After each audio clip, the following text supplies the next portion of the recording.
que la pase bien y que tenga éxito.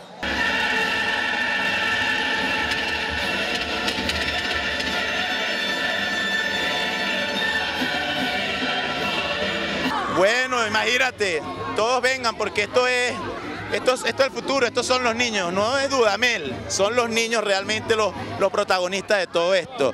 Y eso es lo más importante. ¿Cómo?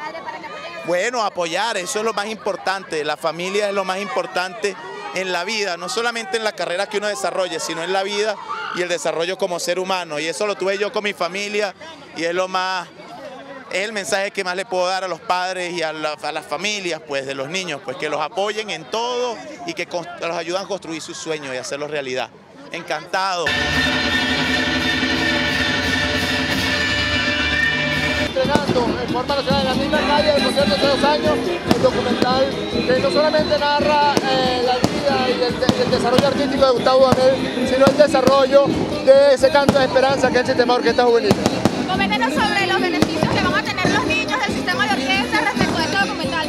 Bueno, gracias a la revolución del gobierno bolivariano en Venezuela hay más de 300.000 niños ya incorporados al sistema de orquesta. Nosotros ya hemos venido desarrollando más de 40 núcleos en la ciudad de Caracas y la idea es que en cada rincón, en nuestros sectores populares, en nuestras urbanizaciones florezca el sistema de orquesta para que nuestros niños y nuestras niñas sientan el futuro hoy y la esperanza hoy.